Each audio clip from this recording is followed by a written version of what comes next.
So hello everyone, this is Varsha and welcome back to Mastermind. तो जैसे कि तुमने इस वीडियो के टाइटल में देखा, इन दिस पर्टिकुलर वीडियो हम यहाँ पर तुम्हारा बायो का नर्वस सिस्टम का कुछ मोस्ट इंपॉर्टेंट क्वेश्चंस को लेकर डिस्कस करने वाले, जो कि यहाँ पर 2024 बोर्ड एग्जाम्स के लिए तुम्हारे लिए इंपॉर्टेंट है। So definitely board exams perspective से ये सारा क्वेश्चन इंपॉर्टेंट है, तो मेक श्योर करना कि तुम गो थ्रू करो ये सारा क्वेश्चन को। तो यहाँ पर देखो, ऑलरेडी हमने नर्वस सिस्टम के ऊपर रिसेंटली डिस्कस किया था, जो कि तुम्हारा पार्ट 1 वीडियो था, जिसमें कि हमने यहाँ पर फर्स्ट पोर्शन कवर किया था। अब यहाँ पर जितना भी रेस्ट ऑफ द क्वेश्चंस है जो कि पेंडिंग है, वो सारा इस पर्टिकुलर वीडियो में हम लोग कवर करने वाले। तो उसी वीडियो में मैंने तुम्हें बताया था कि यहाँ पर पार्ट 2 वीडियो आएगा, जिसमें कि हम डिस्कस करेंगे रेस्ट ऑफ द क्वेश्चंस, जो कि यहाँ पर तुम्हारा बोर्ड एग्जाम्स पर्सपेक्टिव से नर्वस सिस्टम चैप्टर से फ्रॉम योर बायो इंपॉर्टेंट है। तो यहाँ पर इस पर्टिकुलर वीडियो में ये सारा कुछ हम लोग डिस्कस करेंगे। तो मेक श्योर करना कि तुम्हें यहाँ पर ये सारा क्वेश्चन तुम्हें पता है, ये सारा क्वेश्चन का आंसर तुम्हें पता है, बिकॉज यहाँ पर अगेन रिपीटिंग कि यहाँ पर तुम्हारा 2024 बोर्ड एग्जाम्स के लिए सारा क्वेश्चन इंपॉर्टेंट है।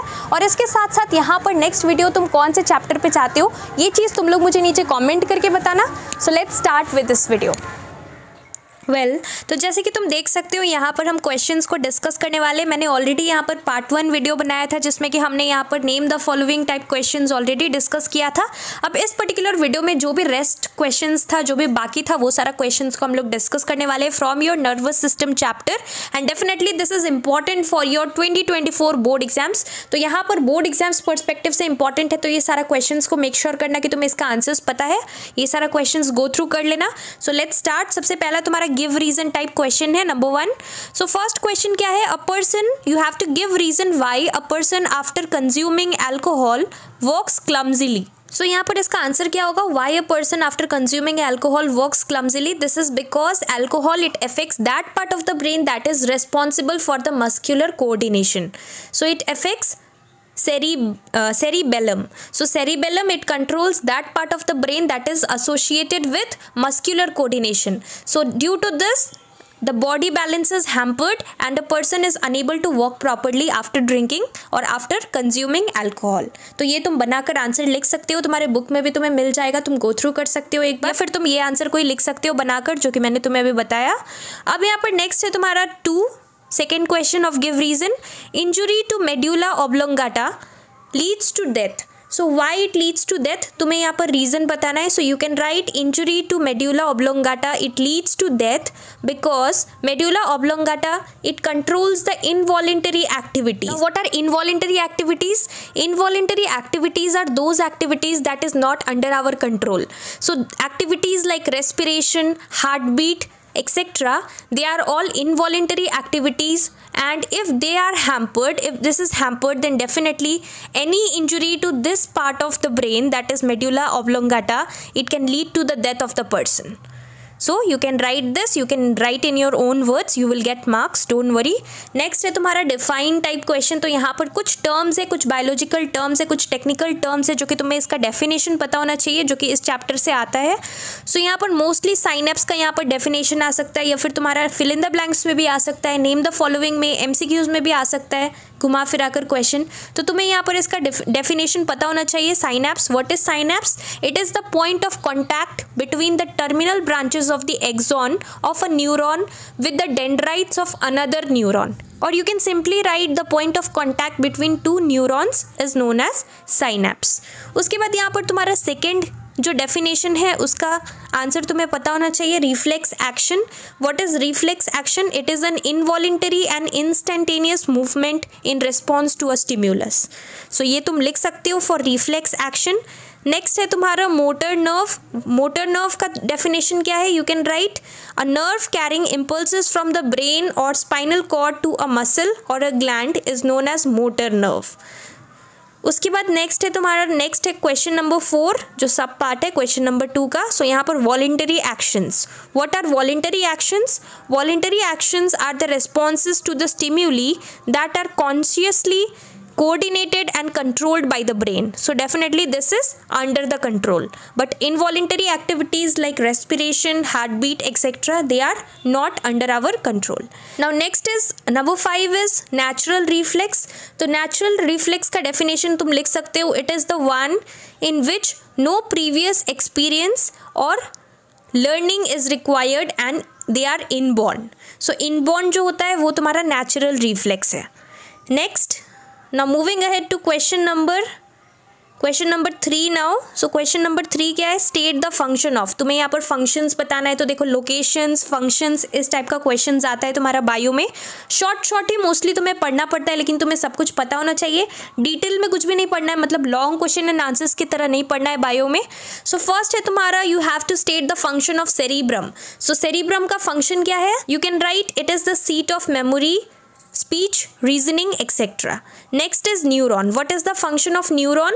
You can write it is the structural and functional unit of nervous system. तो ये बेसिकली तुम्हारा न्यूरॉन है।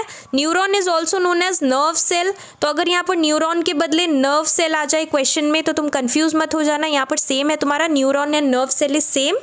नेक्स्ट है तुम्हारा क्वेश्चन नंबर 3, जो कि तुम्हारा फंक्शंस बताना है तुम्हें इसका, medulla oblongata. So here you can write it controls the involuntary activities like breathing, heart beat. तो ये सब तुम लिख सकते हो, हमने ऑलरेडी यहाँ पर डिस्कस भी किया था। नेक्स्ट है तुम्हारा question number 4, hypothalamus. What is the function of hypothalamus? It regulates the body temperature. तो तुम्हें ये लिखना है। और लास्ट यहाँ पर फंक्शन किसका पूछा है, cerebrospinal fluid. What is the function of cerebrospinal fluid? You can write it acts as a shock absorber and it protects the brain from mechanical injuries. So this is basically the function of cerebrospinal fluid.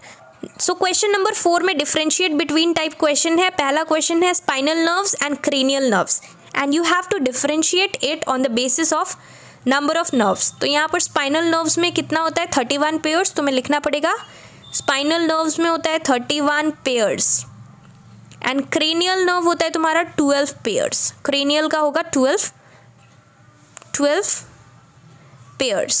तो ये तुम्हारा basis of distinction क्या था, number of nerves के basis पे तुम्हें distinguish करना था। नेक्स्ट है तुम्हारा cerebrum and cerebellum. On the basis of function you have to differentiate between both. तो सेरिब्रम का तुम फंक्शन लिख सकते हो, अभी हमने ऊपर भी डिस्कस किया था। What is the function of cerebrum? It is the seat of memory, reasoning, ये तुम लिख सकते हो। नेक्स्ट है तुम्हारा cerebellum, cerebellum for body balance, for muscular coordination, तुम ये लिख सकते हो फंक्शन। सो क्वेश्चन नंबर 5 क्या है, how are cytons and axons placed in the brain and the spinal cord. So how are they placed in brain? पहले तुम्हें brain का बताना है कि साइटॉन्स एंड एक्सॉन्स कैसे प्लेस रहता है ब्रेन के अंदर, और नेक्स्ट है तुम्हारा स्पाइनल कॉर्ड के अंदर। तो यहाँ पर first of all you can right for brain, you can right brain के लिए तुम लिख सकते हो। So for brain you can write outer gray matter has cytons, outer gray matter has cytons and inner white matter has axons. This is for the brain. और यहाँ पर तुम्हारा नेक्स्ट है स्पाइनल कॉर्ड के अंदर। स्पाइनल कॉर्ड का तुम क्या लिख सकते हो, spinal cord. So for spinal cord the outer white matter has axons and the inner gray matter has cytons. तो यहाँ पर रिवर्स वे में है दोनों का, ब्रेन एंड स्पाइनल कॉर्ड का। तो ये तुम्हें याद रखना है। ऐसा क्वेश्चन देखो 3 बार बोर्ड्स में, आई होप यहाँ पर तुम्हें पता हो इस चीज़ का आंसर, बिकॉज यहाँ पर 3 बार ये क्वेश्चन रिपीट हुआ है बोर्ड्स में। तो यहाँ पर so many times this question has been repeated, so there are chances that you can get this type of questions. It is important for your board exam. Next यहाँ पर question number 6 है। Let's see what is the question. This is the last question. So यहाँ पर तुम्हारा question है, name the 3 membranous covering of the human brain. So 3 membranous covering क्या है? First one is dura mater. First one is dura mater. This is the outermost layer. Second one is arachnoid. ARACHNOID. Spelling याद रखना, don't make mistakes in spelling. So arachnoid, this is the middle layer, this one is the middle layer and third one is पाया matter. सो पाया matter and this is the inner most layer. तो तुम्हें यहाँ पर पता होना चाहिए। तो हमने यहाँ पर सारा क्वेश्चंस डिस्कस किया जो भी रिमेनिंग था, और पार्ट 1 अगर तुमने नहीं देखा है तो तुम देख सकते हो। तुम्हें यहाँ पर डिस्क्रिप्शन बॉक्स में मैं लिंक प्रोवाइड कर दूंगी पूरा प्लेलिस्ट का। एंड यहाँ पर तुम्हारा लास्टली डायग्राम्स किसका किसका गो थ्रू करना है। देखो डायग्राम बेस्ड क्वेश्चन बायो के लिए बहुत इंपॉर्टेंट है, सारे चैप्टर से तुम्हें गो थ्रू करना है important diagrams. So from this particular chapter you can go through the diagram of brain. तुम्हारा ब्रेन का डायग्राम इंपॉर्टेंट है, पूरा लेबलिंग अच्छे से देखना। सेरिब्रम किधर है, सेरिबेलम, देन पूरा यहाँ पर तुम्हें पता होना चाहिए अच्छे से सारा चीज़ का फंक्शंस भी। नेक्स्ट है internal structure of spinal cord. So तुम्हारा एक internal structure of spinal cord का डायग्राम बुक में है, उसको लेबलिंग अच्छे से देख लेना, जो भी लेबल्ड पार्ट्स है उसका फंक्शंस लोकेशंस अच्छे से देख लेना, बिकॉज इस टाइप का क्वेश्चंस डेफिनेटली आता है बोर्ड एग्जाम्स में। एंड लास्टली यहाँ पर तुम्हारा nerve cell, this is very very important, और यहाँ पर तुम्हें नर्व सेल का सिर्फ डायग्राम देखना नहीं है, तुम्हें यहाँ पर ड्रॉ भी करने आना चाहिए। मतलब कि यहाँ पर क्वेश्चन आ सकता है draw a neat label diagram of nerve cell, तो तुम्हें यहाँ पर नर्व सेल का डायग्राम ड्रॉ करना पड़ेगा, और जितना भी तुम्हारा पार्ट्स है like axon, cyton, cell body जो तुम्हारा है, न्यूरॉन्स, डेंड्राइट्स, जो भी तुम्हारा यहाँ पर डेंड्रॉन्स, डेंड्राइट्स, जो भी पार्ट्स है सारा पार्ट्स को तुम्हें लेबल कर कर एक फ्रेश डायग्राम बनाना पड़ेगा। तो यहाँ पर ये सारे चीज़ के लिए तुम्हें डायग्राम देखना है, उसका लेबलिंग देखना है, बट इसके लिए तुम्हें डायग्राम ड्रॉ करने के लिए आ सकता है। तो ये सारा चीज़ को गो थ्रू कर लेना। एंड बिसाइड्स दिस अगर तुम्हारा कुछ भी डाउट्स है तो तुम लोग मुझे डेफिनेटली कॉमेंट करके पूछ सकते हो कॉमेंट सेक्शन में। So that's all for this video. Thank you so much for watching.